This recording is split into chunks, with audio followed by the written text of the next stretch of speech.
We're live, sir. How you doing there, Mr. Gibbs? Yeah, hello there. Yeah, good to see you. Hello, You seem a everybody. little subdued. Were you like sleeping or something?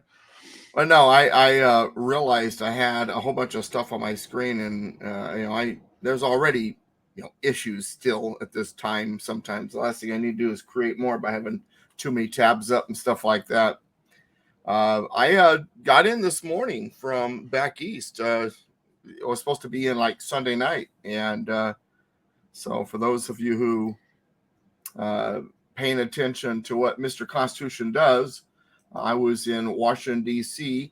on Independence Day for a reading ceremony to a reading of the Declaration of Independence. I was the grand finale reader. There was a number of readers. I got to read the very end, the last like 170 words or something like that. And it was definitely an experience. It was a good Yeah, experience. a good experience. Oh, yeah. And I got a chance to meet some really neat people. There were some actors there. You get a kick out of this. There were 4 actors there for this ceremony. One was playing Thomas Jefferson. One was playing George Washington. One was playing Frederick Douglass. And one was playing Abraham Lincoln. Take a guess which one I went out of my way to make sure I did not get a one-on-one picture with. Abraham Lincoln. My wife's like, "Hey, what's wrong with that guy?" Oh, we have a discussion on the way back, darling. I am in some pictures with him, and Alan Myers had a chance to talk to him more than I did because Alan Myers, this was his idea 10 years ago. The first time it was done was last year at the at Mount Rushmore. I wound up not going for a number of reasons. I was invited. So this year it's at Washington D.C. and Your your your your video and audio are I not know, synced at all. I know it. Is there? There's. I don't have control over it right now, um, and I'm not going to get into the reasons why. But it depends on some factors in this house. Um, that's all I can really get into. But anyway, Alan Myers, he because he was the creator of it, he flew in. He met with people who were facilitating the event, got the permits, all of that jazz, and so he was at the same hotel and rode a bus into the Jefferson Memorial with the folks that were facilitating it, which include and those people who were participating, such as those reenactors. I had driven in separately, and so I didn't even get a chance to meet any of the people until the event there at the Jefferson Memorial. And so he got the chance to talk to these different guys, and he appreciated them because as actors, they take their The role roles seriously. seriously. And Yeah. the Jefferson character actor did know of the 164 or 68, I'm sorry, words of anti-slavery language that was removed from the Declaration. It was good stuff. But yeah, the Lincoln guy, yeah, I wouldn't go out of my way to get pictures with him. But anyway.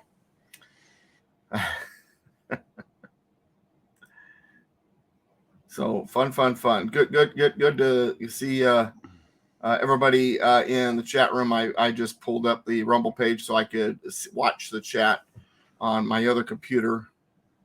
The before we get into Article 1, sections well, really the 3/5 clause.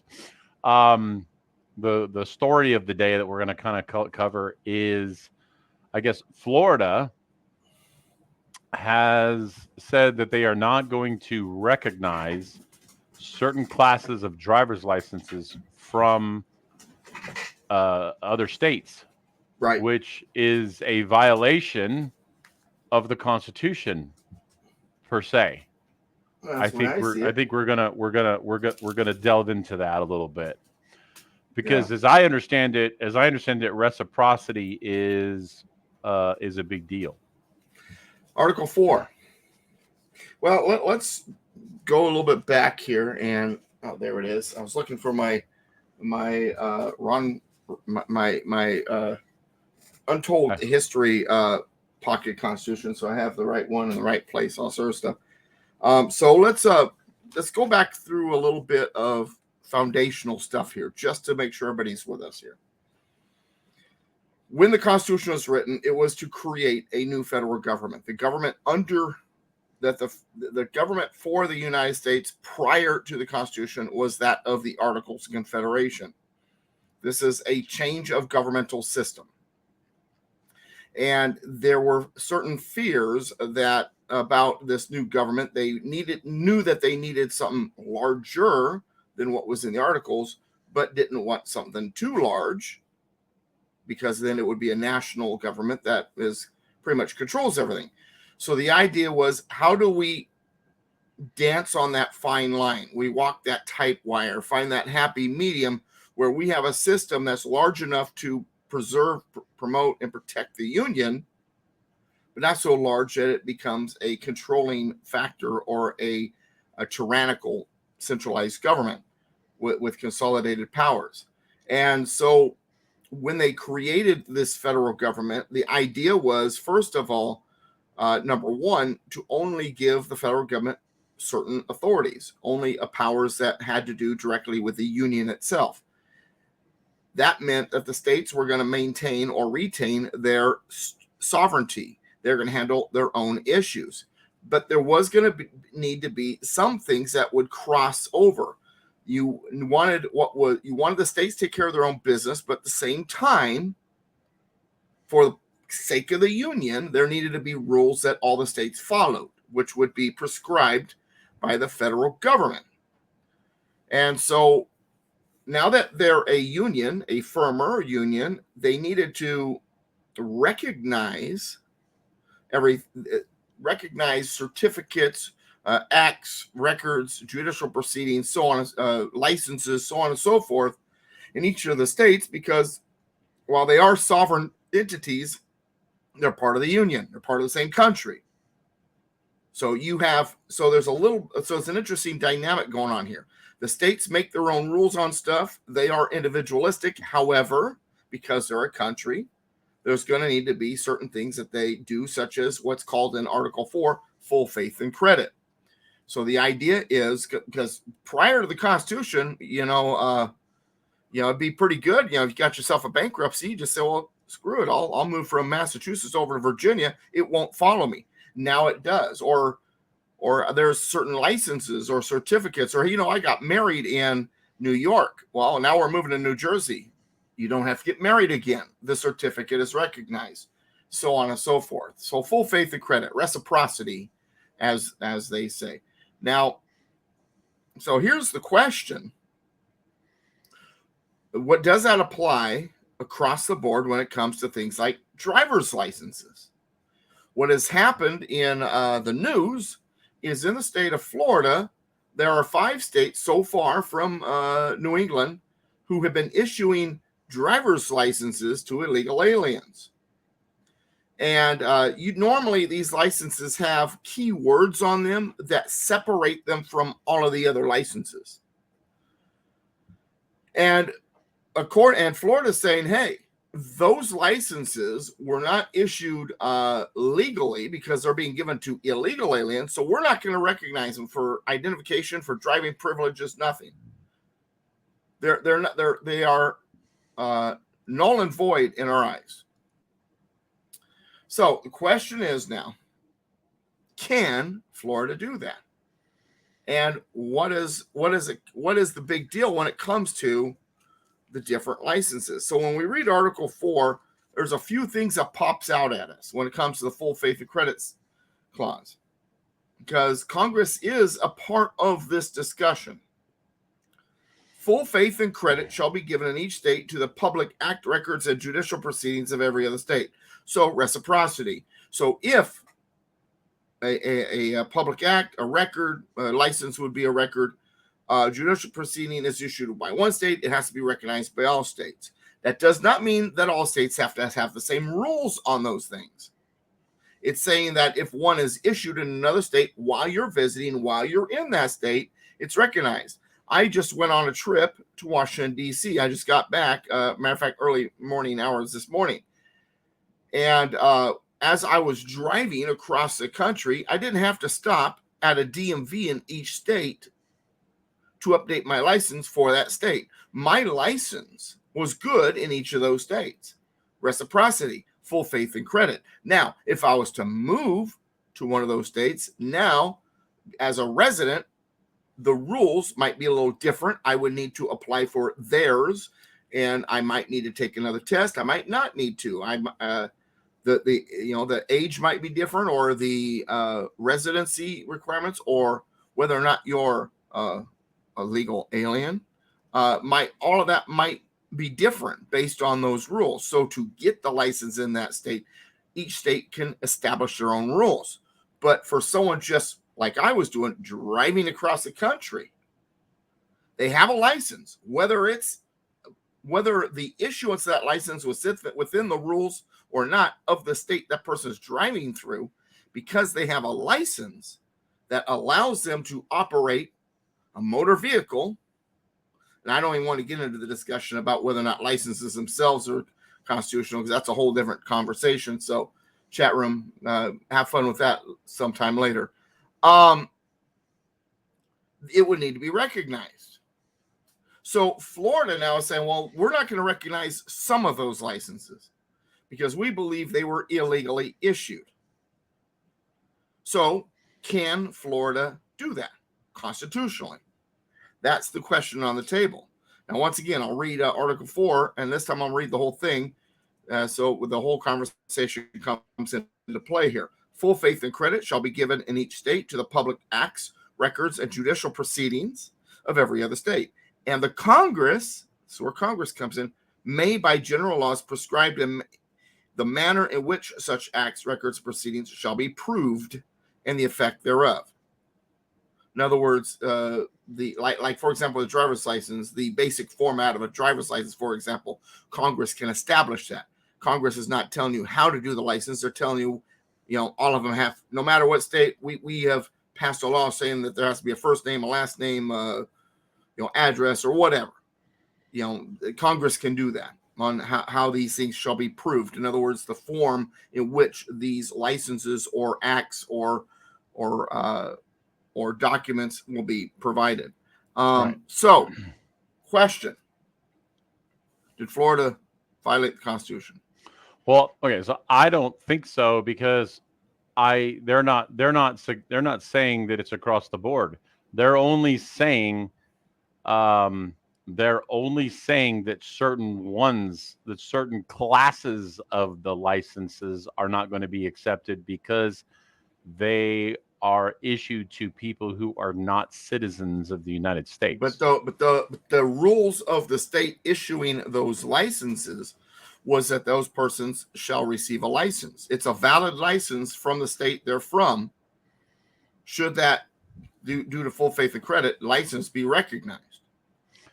Well, you're getting into this is difficult territory, because because the federal government is shirking their responsibility on immigration, and and certain state governments are in concert with elements of the federal government that are shirking that responsibility, and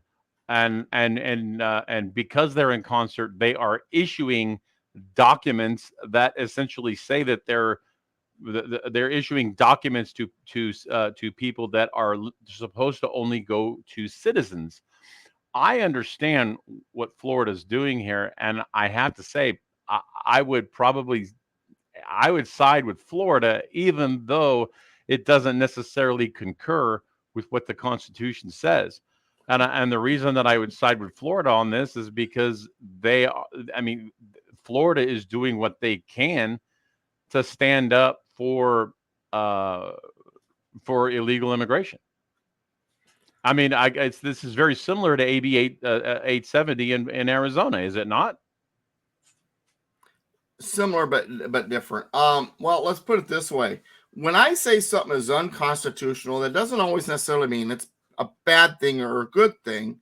For example, the Space Force never got an amendment to be authorized, so technically it's unconstitutional. I like the Space Force. I think it's a good thing, but technically it's unconstitutional. There should have been an amendment, as with the Air Force. Mhm.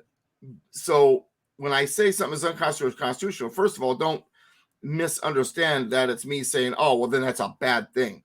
I like what Florida is doing. I think Florida has the right idea, but if a state has different rules than them and are issuing license to persons that Florida would not, due to the full faith and credit clause, they still need to recognize that license as being valid. Now, that said, that same person could not get a license in Florida. So they're not going to be a resident in Florida. It's only going to be used for when they're visiting. They're Really? temporarily in the state, but Really? Really? it would need to be recognized. Really? Do you honestly think that they're in Florida temporarily? Well, I'm looking at from a legal standpoint that yes, technically I that's what. understand. Yeah, what their true intent is beside the point. I understand what you're saying. And I don't disagree with you at all. And like I said, I actually think that the spirit of what Florida is doing is a violation of Article 4, Section 1. It is unquestionably a violation of that. However, what's we all know that what's going on at the federal government level, that they are bringing these people in, putting them into places where where you have people who are behaving in an unconstitutional manner and dare I say in a treasonous manner to the United States. Um, and then they are and then they're turning these people loose with identifications so that they can go and at all points abroad. So Yeah. they'll come Now, up, they'll go into Connecticut and they'll get a license, and then they'll go down to Florida, and then they'll try to do a whole bunch of stuff in Florida. right, They'll actually try to and get here's the thing. And I want to address Winter 65. Winter 65 says illegal citizens with legal licenses, crazy. But if the person is not a legal citizen in the United States, how is it legal for them to have a driver's license? But if that is the rules of the state issuing it, then the fact is they have a valid driver's license for that state. So the question is, was that illegally then issued? Because as long as that person is driving in that state's going to recognize it as a valid license. If it's recognized as a valid license in the state that it was issued, then based on the full faith and credit clause, it would need to be recognized as a valid license in all other states. Even though you're right, it shouldn't be legal for them to have it because they're here illegally.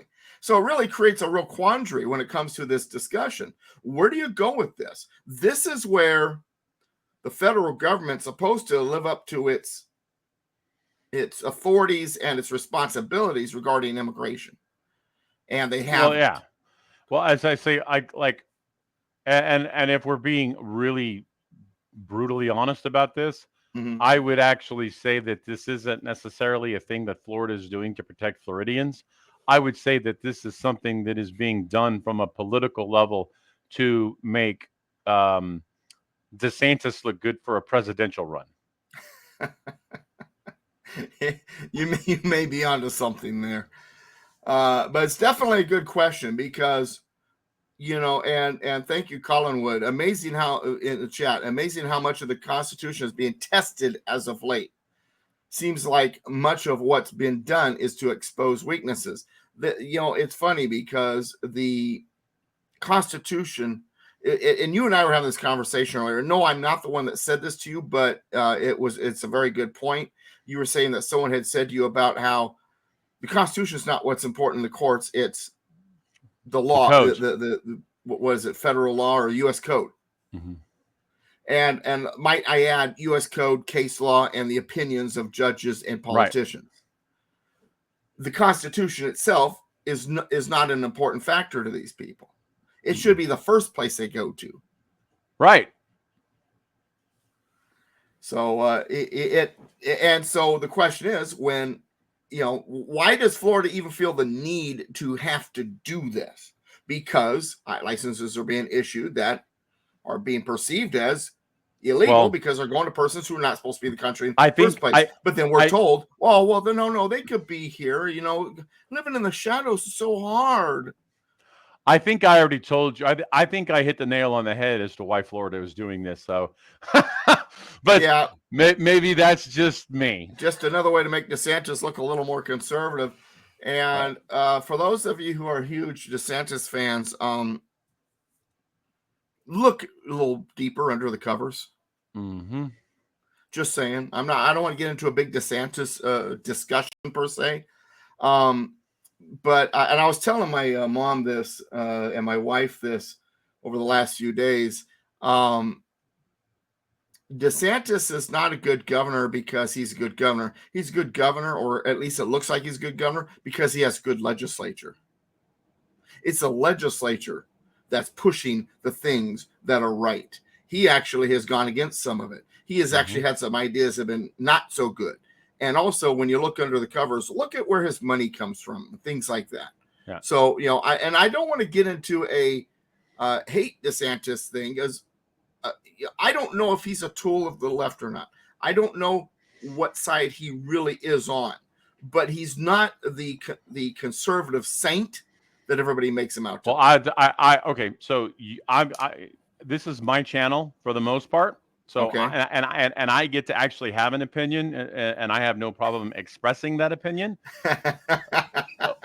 I personally I'm not believe surprised. Go ahead. I personally believe that DeSantis is a tool of the establishment, specifically the Republican establishment, to divide conservatives, to essentially take away votes from Trump in 24. That's what I believe DeSantis is. Just very reminiscent um, of Teddy Roosevelt and the Bull Moose in 2000 or in 1912, and Ross Perot in 1992. So, um, anyway, Yeah. that's what I tend to think. I don't get too deep into that because I think that all of that is unnecessary. They're just going to steal it anyway. I don't, but and the reason that I take exception to with people who have that opinion, and who have that philosophy, is if you already are of the opinion that it's going to get stolen, then you're just going to stay at home and you're not going to No, even no, try. no. I didn't say it. I didn't say there's no hope. I said they're going to steal it. The good news is it's going to be so obvious. Even the normies are going to start going, "Whoa, wait a second." And then normies are already starting to do that thanks to the Sound of Freedom. Mm-hmm. And when you and I talked about that earlier, the Sound of Freedom is definitely opening the eyes of normies. And it is possible that Trump's popularity in this election will be so overwhelming that even the cheat can't stop him. Well, and see, that's what and that's kind of where I'm thinking is, because we're seeing numbers that are unprecedented ever in history. if you look at now, I'm gonna finish with this, and then we'll get to the Constitution. But Okay. I don't know if you saw, but Mike Cernovich came out yesterday or the day before yesterday, and he said I was wrong, because Cernovich was one of the guys that was on Team DeSantis, and he was pushing DeSantis, and in the last like 24, 48 hours, he said I was wrong. He quoted one of his tweets about back in November when he said there's no way Trump is going to win in 24, and he put I was wrong. And then him and that guy Bill Mitchell, that total douchebag freaking guy from used to be from Orange County and now he's in Miami or whatever. He and Cernovich are going at each other, like just at each other's throats, because Cernovich basically backstabbed the movement. So, at least the movement for DeSantis. I personally, I think, if you really investigate DeSantis, he was DeSantis was um, DeSantis was involved in torture at as a JAG officer. He was involved in torture of prisoners at Guantanamo Bay. Well, you never know where some of these people surface sometimes. And let me say this real quick. Colin Wood, first of all, says, can't argue with me about the cheat, but I'm still going to vote. No, still vote. I would love to overwhelm the cheat. And just because I'm saying I think there's going to be the great cheat, that doesn't mean I'm not going to vote. Oh, absolutely, you vote. Number one. Number two, when we talk about you never know where these dirtbags wind up. I'll give you an example. San Diego Sheriff Gore, who I got into pissing matches over and over gun rights for the longest time. He's finally retired and gone. And when I did some deep research on the guy, Sheriff Gore of San Diego County, who's been a pain in the rear of gun rights, folks that are pro gun rights in San Diego County, was the head FBI guy who gave the order at Ruby Ridge. I did not know that. And I'm like, I mean, I'm like, that explains everything.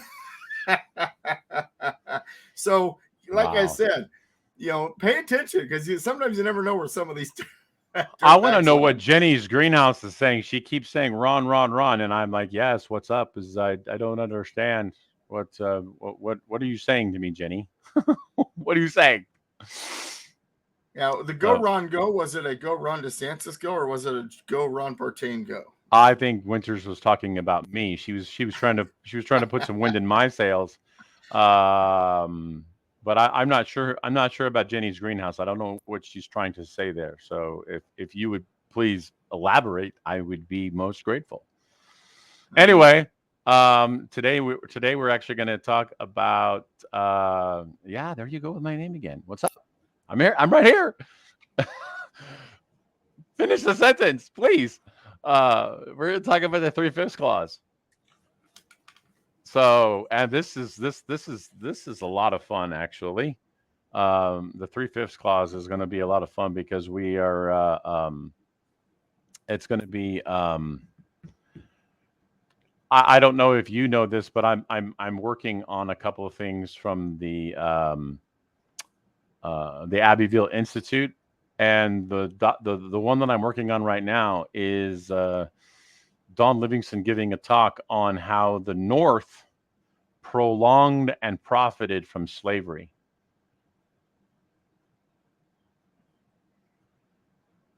Well, with all the industry going on in the North, if it wasn't for slavery and the fact that goods were coming out of the South nice and quick, the North would have gone broke. That's right. They didn't allow the South to manufacture on purpose, because if the South could manufacture all of their goods themselves, the North would be worthless. There would be nothing. All the wealth wouldn't be in the North.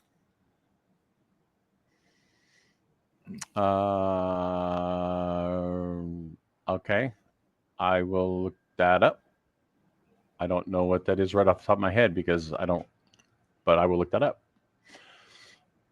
But right. But yes, there's a, well, what I have come to the realization of is that everything that I thought I knew about the North and the South is wrong and completely black is white, white is black, upside down, 100. It's like everything that I thought I knew it has just been flipped on its head. As long as you've known me, I think first, I was one of the first people.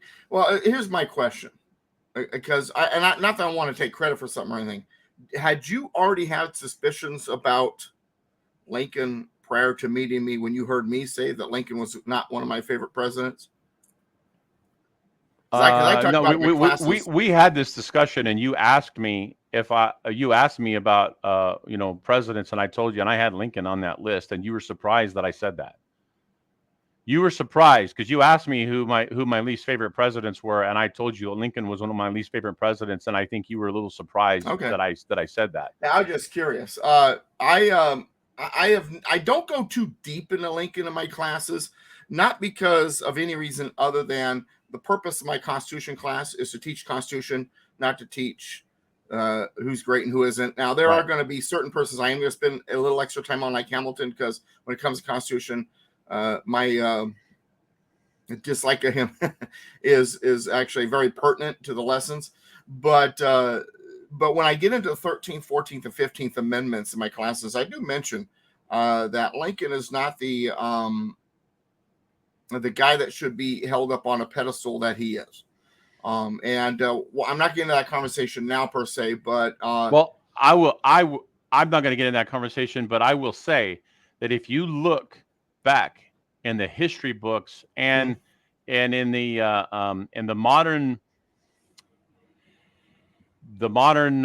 understanding of our history, the the presidents that were the most draconian, that were the most um, tyrannical, and the worst ones are all the ones that are celebrated the most.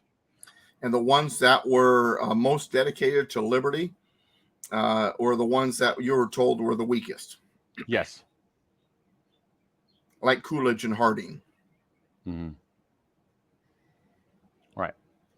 So yeah, it is an interesting dynamic. What it tells us is this beast that we are fighting has been there all along, and has Correct. been at work all along, and Correct. has been etching away all along.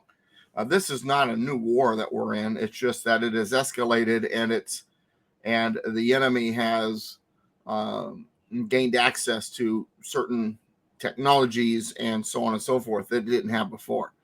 Uh, but it's the Well, same and war. let me say something because you talked earlier about the Constitution and the codes, um, and when I think a lot of times what happens is that people are confusing the 1871 corporation, and they're confusing that for the codes, the U.S. codes, because the U.S. codes is what govern us. It's not the Constitution, and and the 1871 Constitution is not an 1871 Constitution. It was something because I used to believe that, but and I understand why a lot of people believe that, and I don't harbor any ill will for them why they believe that, but I don't believe that that's true. I do believe that that is something that was specifically designed for the 10 square miles of the District of Columbia and the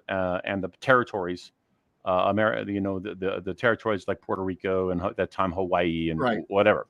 Um, but what really governs us is not the Constitution; it's the codes, and the Mm-hmm. codes are completely not congruent with the Constitution. Right. Well, and those U.S. codes are were born out of implied powers and Right. interpretation and all of that jazz that you see me climb the walls over. Correct. So and it's important to understand that we have a government who wants you to believe it's all about them. It's all about the government, their codes, their interpretation, what they say, their narrative. Anything outside that is insurrection thinking. Hmm. And Right. so when you get into the United States Constitution and the original language, what was originally intended, they want nothing to do with it and they won't recognize it. And it's funny, a friend of mine who is a going to be in court over his January 6th presence in October, and has actually asked me to testify for him, and I said yes without hesitation. Uh, when he went in to get fingerprinted and all that, the FBI, he decided to take a bunch of pocket constitutions with him. And he's like, man, if anybody needs pocket constitutions, it's these guys, right? And he whips them out while he's there. And he told me that some of them actually put their hands up like, whoa, hey, get those out of here. Like he was like he would whip out a gun or something. He wound up, they required him to give them to his lawyers so they could put them in the satchel so they'd be out of sight while he was there at the FBI facility for his fingerprinting and all that. Well, holding down Dixie. Listen, listen, listen. I get what you're saying. Okay, I get what you're saying. 1,000%. You and I are probably are eye to eye on a lot of things. But again, you are talking about the Constitution when we are talking about the things that govern us, the laws that govern us at the federal level are done by U.S. codes. Right, It's and they're not not by the following the Constitution. Constitution. That's It's what I'm. not That's what I'm getting at. constitutional. Whether whether it's 1871 or whether it says Well, that's what I'm of getting at. is I mean, excuse my French, but it's fucking irrelevant. It makes no difference because the codes are what the codes are what the courts are using to do law. It's But to not get back to the original intent of the Constitution would yeah. be to get rid of those codes. Whether it's the 1871 Constitution or the original Constitution or whatever, if it says a Constitution and it says what it says, that's where I want to be. So when you talk about the de jure Constitution, I'm all for that. But we have to get rid of the codes. We have to get rid of the USC. That's what we have to get rid of. And go and the Constitution is what we need, not the codes. So I don't know if I'm beating a dead horse or kicking a dead horse. So I'm just going to stop now. Between me and the chat room, I tell you. All right. But anyway, right. Yeah, so 3/5 clause. I'm not. Trust me. Trust me. You and I are on the same page, man. I promise you, we're on the same page. I want what you want. Well, I am a firm believer that the first step towards activism and a successful activism is knowledge and education. This is why I teach. And so for those of you who are here to learn, let's break into what we are here to learn about. For those of you who've been following along and keeping score, you can pull out your scorecard and find Article 1, Section 2, and we're in the third paragraph. That third paragraph, you'll notice, begins with a bracket. If you have a Constitution that has those brackets in there. Not all of them do that. I don't think yours does that, that on the screen. But what the bracket means, Article 1, Section 2, third paragraph. Article 1, Section 2. I think you're in Article 2 there. Am I? Oh, I sure. My bad. That's bad. Okay. Okay, here we go. Sorry. That's okay. Wrong and click. You'll notice what's on the screen doesn't have the brackets, but what I have does. And in my little pocket Constitution that I have here. And the brackets mean that whatever is inside the brackets is no longer in play. It has been changed or it has been superseded by an amendment at one point. And in this case, the 14th Amendment changed parts of this. Here's what it says. Representatives and direct taxes shall be apportioned among the several states which may be included within this union according to their respective numbers, which shall be determined by adding to the whole number of free persons, including those bound to service for a term of years and excluding Indians not taxed 3/5 of all other persons. Now, what this is for is the House of Representatives. Article 1, Section 2 is about the House. And the House of Representatives is going to be determined based on population. But how do we figure that out? What is the count going to be? And it's telling you that the representatives and direct taxes, and let me do a side note here, the census is not only for the purpose of finding out how many people we have, but to A, determine representatives in the House, and B, at the time, to determine taxes, because the states were paying a direct tax to the federal government. The people were paying it indirectly through their states. So in other words, what money the federal government did not get through things like tariffs and things like that, the remaining budget, they sent out to the states. Said, hey, states, we're requesting that you pay this income tax. The states then would look at the budget, and then if they believe the budget was fine, they would send the money accordingly based on their population. So the census was also important for that taxation. So whatever the remaining budget was, if a state had, say, 5% of the total population of the United States, they would pay 5% of that remaining budget. So representatives and state direct taxes, shall be apportioned.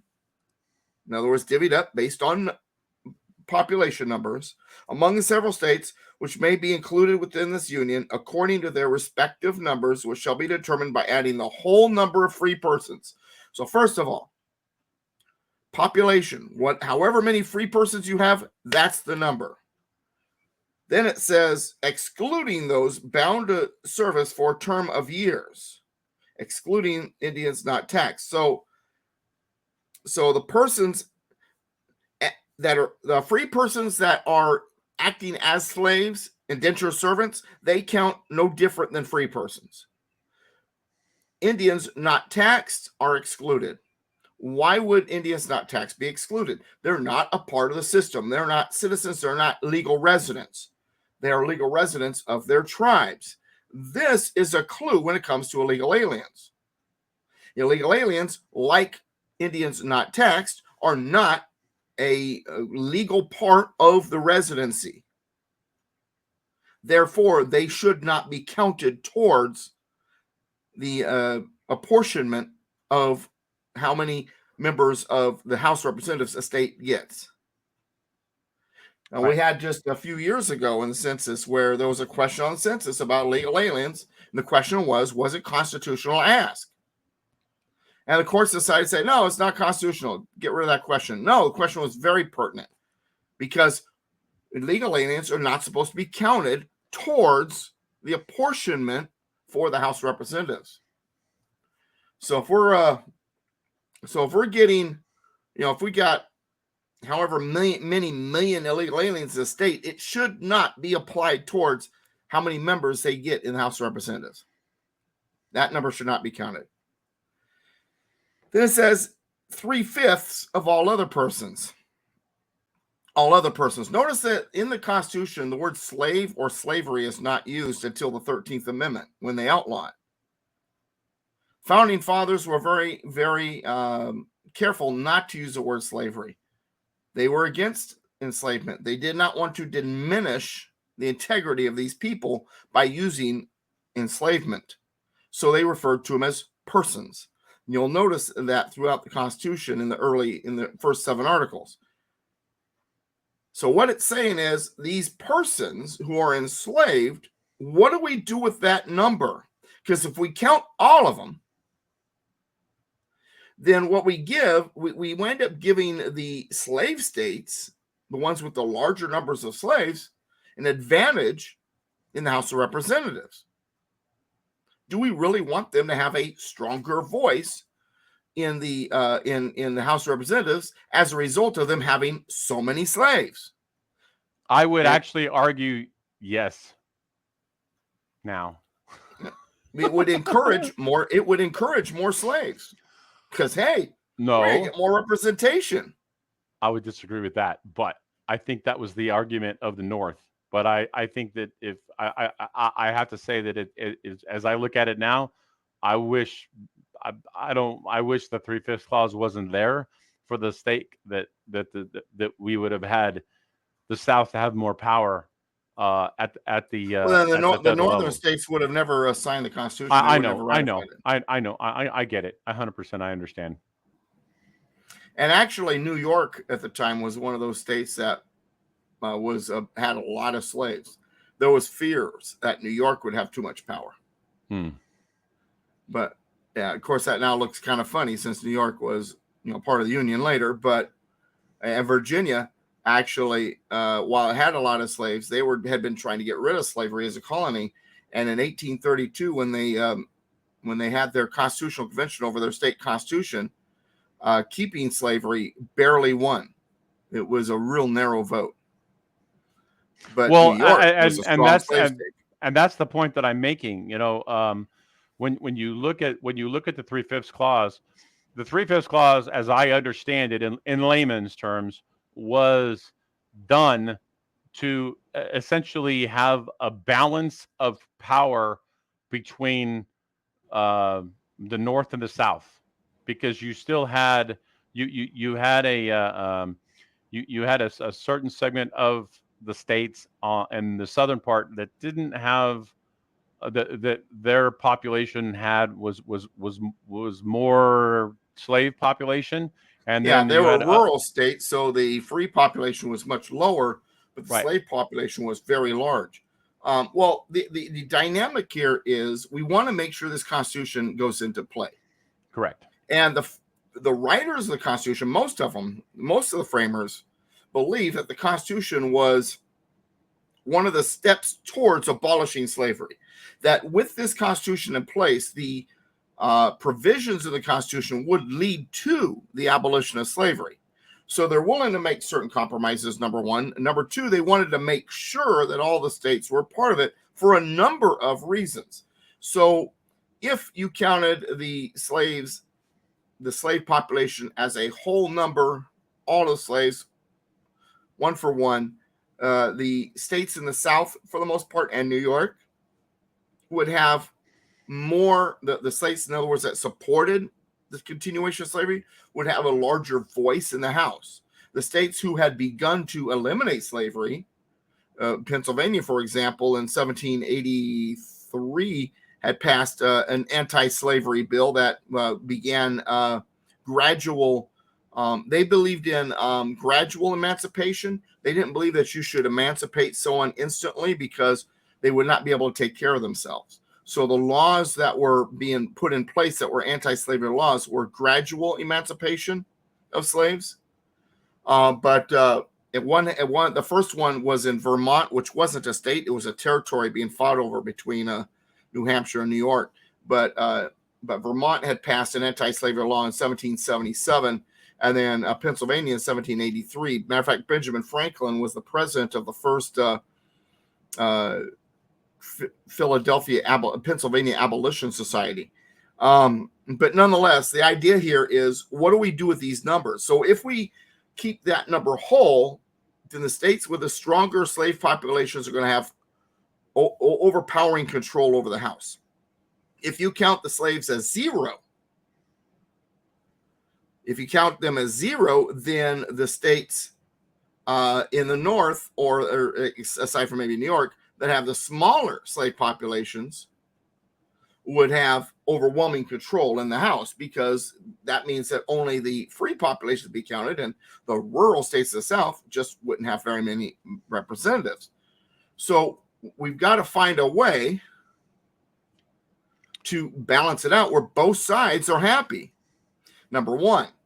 Number two, and I'll get into what Frederick Douglass said about it in a second. So number two, you also not only want to make sure both sides were willing to ratify this Constitution, but at the same time, you want to put mechanisms in there that are going to lead to the eventual abolition of slavery. And also, we got to remember this. This United States that was becoming a new country was a third world country. I want people to understand that. It's still a developing country. They are the small kid on the block in a world full of empires. They've got the French Empire to the west. They've got the Spanish to the south. They've got the British Empire to the north of Canada, and they got a vast ocean between them and the rest of the world to the east.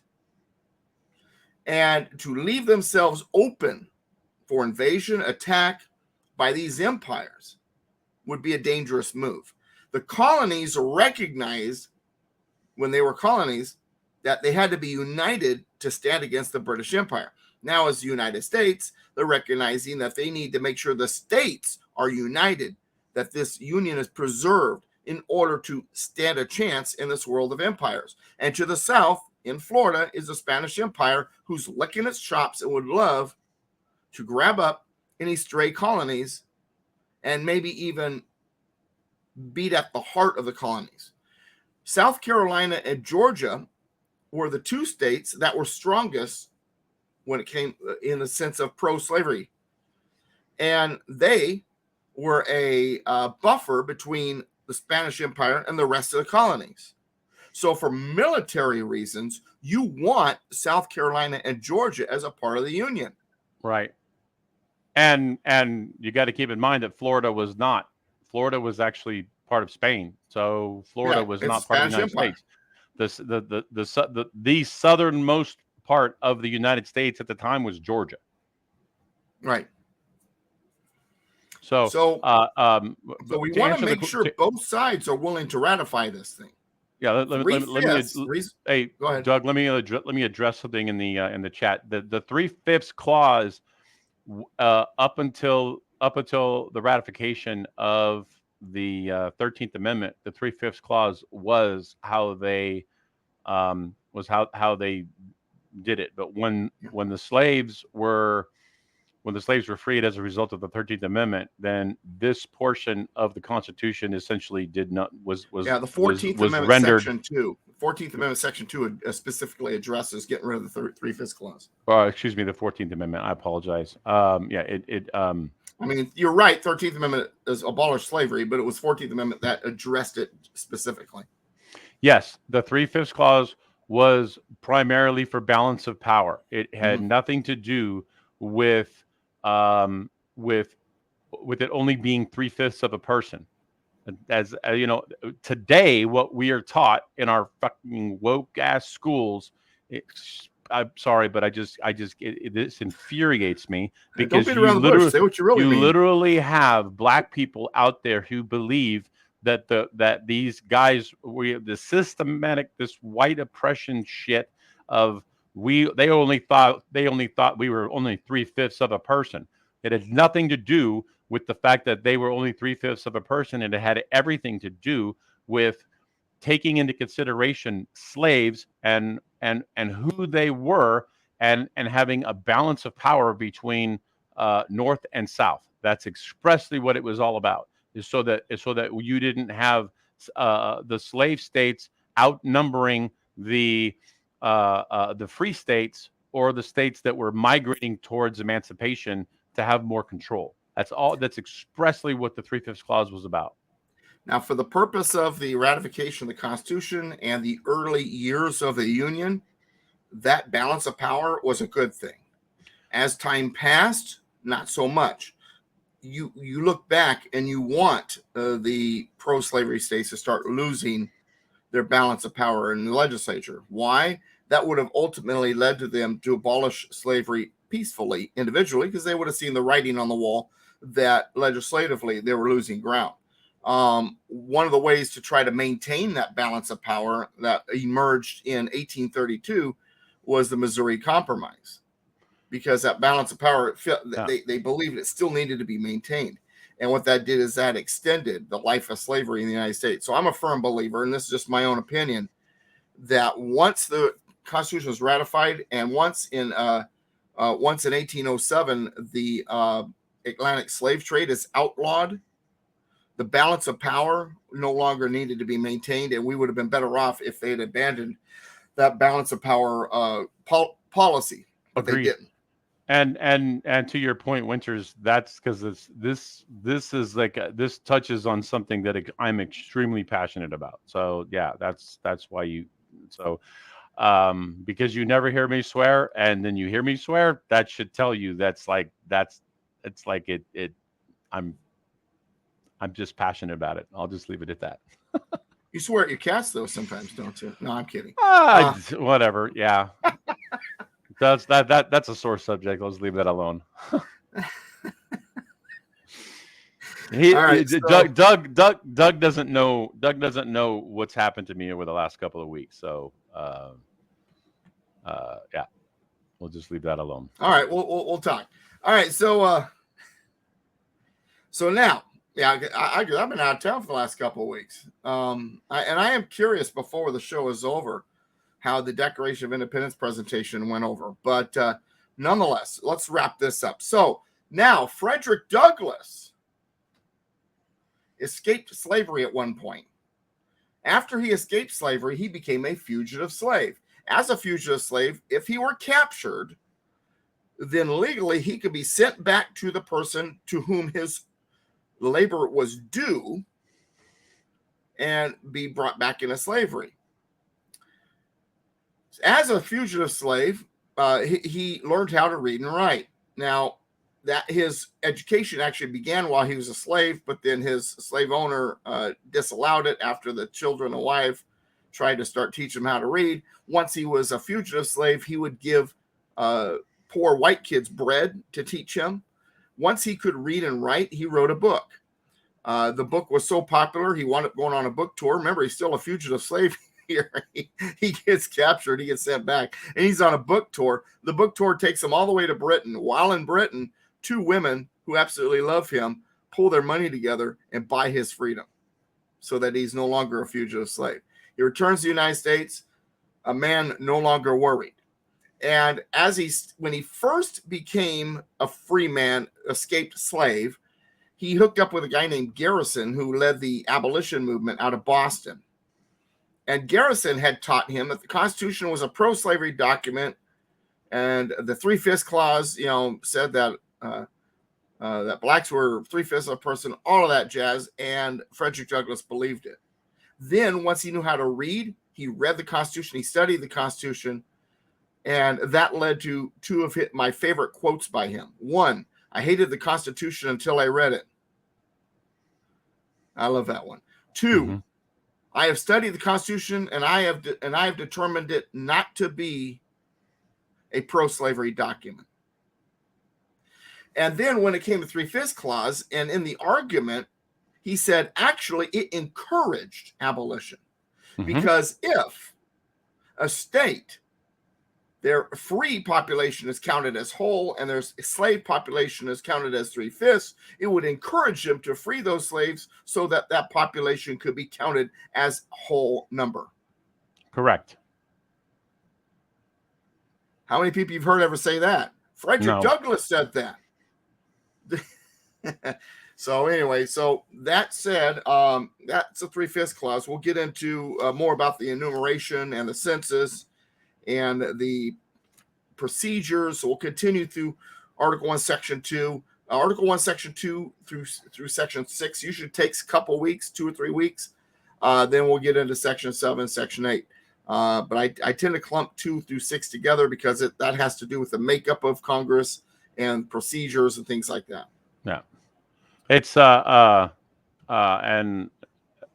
guys, forgive me for my potty mouth, but this is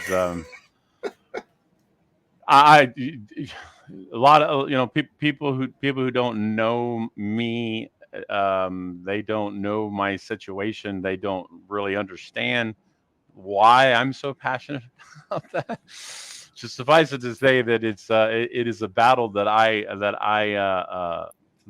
wage on a constant basis, and it is something that I'm extremely passionate about because the in looking at the history of this country was not started on white supremacy. It was not built on the backs of slaves. It was not. They, slaves were not.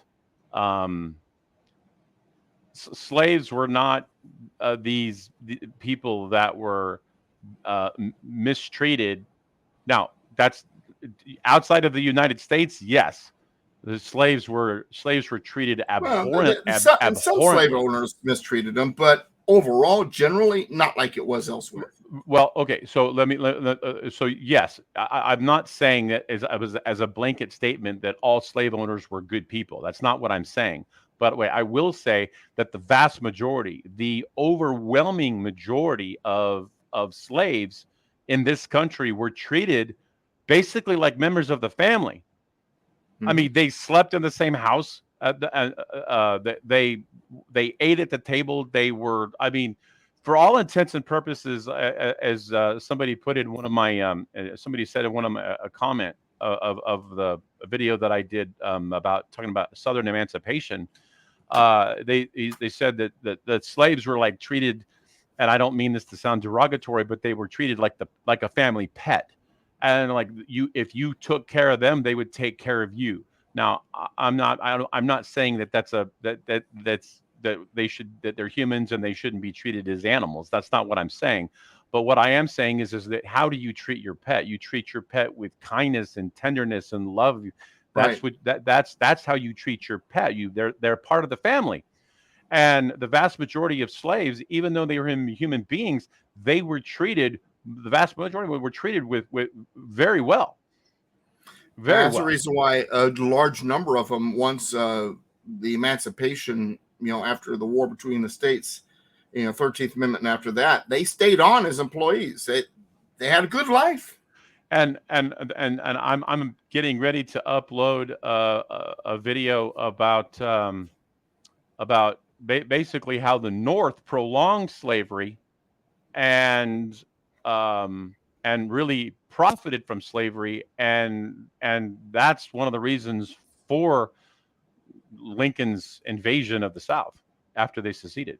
So um, anyway, this the narrative that we have been told for the longest time is absolute garbage, and Well, it began it with Uncle Tom's Cabin. well that Uncle Tom's Cabin, yes, that's definitely, and Roots, the if you read Thomas Sowell's book White Rednecks, the Black Rednecks and White Liberals, or something, I think that's the name of the book.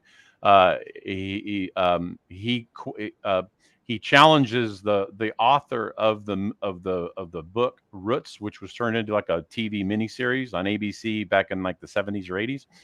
And this guy says, "Oh well, I want to give my people a myth to live by." A myth? You want to give them a myth to live by? What? You want to tell them a lie and tell them that that's what they should live by? It's like, so I mean, Hollywood Hollywood has more to do with our attitudes towards slavery than reading the actual documents of the people who owned the slaves and what their attitudes were.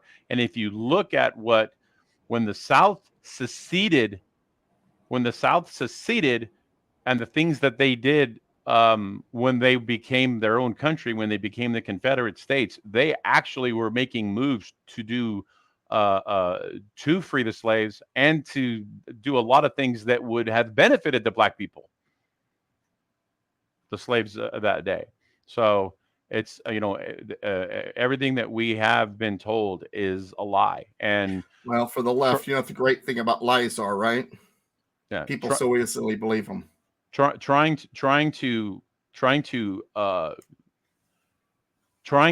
change people's mindset on things that they have been taught all their lives as true is an extremely difficult thing to do. But I certainly am not trying to tell people how to think, but I'm challenging people to think for themselves. And I want to provide information to cause people to challenge what they have been taught all their lives. So anyway, I'll leave it at that. So thanks for everybody today. Mr. Gibbs, it's nice to see you back, safe and sound, after driving across the country. Yeah, it was a joy. How did the Declaration of Independence presentation go? I think it went exceptionally well, and in fact, right now buried in um, it is buried in a in the super long 12-hour video. And what I'm going to do is I'm actually going to upload it as its own standalone video, Cool. so that it's by itself. Because I thought what you did there was really good, and I should have done that a while. I should have done that really on the 5th, but I'm going to do that now. Well, send it to So me. That way I can put it out there too. oh, when And for I'll upload it when I upload it, you'll have you can, if you want me to send you a copy of it, I'll put it in my Google Drive and send you a link so you can download it if you want to okay, upload it to another one of your channels. I would love to do that. For those of you who are not aware, I traveled to Washington, D.C. for Independence Day. I was a part of a ceremony reading the Declaration of Independence. 8 people read portions. I was the grand finale, the final reader, and it was appropriate to have me read the very end. And had a chance to meet with a lot of great people. Also had a chance to spend time with my wife. We've been married for 39 years, and I always talk her up. But of course, we have our difficulties. But I tell you what, this trip brought us closer together. It was such a good trip for us because she's not necessarily becoming red pilled, but she's realizing how important it is to be aware and involved. Her attitude has always been, Doug, I love what you do, but leave me out of it. You do it. And now she's like, how can I help? And so it's been a lot of fun the last few weeks with her. So I lost a lot of hours on the way there due to traffic jams, road work, thunderstorms. So I didn't get a chance to meet with some people in Nashville like I wanted to.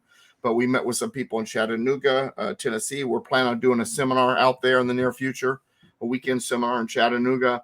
Then Washington D.C. was fantastic. I spent 3 days in Arkansas. My parents moved to Northwest Arkansas a couple years ago. Northwest Arkansas is an absolutely incredible place. I could so see myself living there if it wasn't for all the bugs and the humidity, which isn't actually as bad as the rest of the South, but because it's kind of up in that Northwest corner. But it was a good trip. So for those of you who didn't know, that's why I just kind of rolled in early this morning. I canceled last night's Chino class, this morning's Fallbrook classes. For the former, I wasn't here, and for the latter, I was just too dang tired. So, but it was definitely a fantastic. Stephanie's still trying to get you to come up to Michigan. Okay. Very cool. Very cool. Yeah. Stephanie's trying to get me out there in up in her way up there in Michigan to speak. Well, if there's anybody that deserves it in terms of praise and adoration for getting out there and getting in the fight, it's absolutely Stephanie. So MI Lady Patriot is a y'all don't know, but she's done a lot of really good stuff. Well, and I tell people, you learn this. What are you gonna do with it? Once you learn this, what are you gonna do with it? And she took those words to heart. Yep. She got involved in a big way. So hats off to you. All right, guys. We're gonna call it a day. So we will see you next Tuesday. As they say, same bad time, same bad channel. Some of us are old enough to remember where that comes from. Yep. All right, guys. Thanks again, and enjoy your evening. And we will be seeing you again soon. Take care.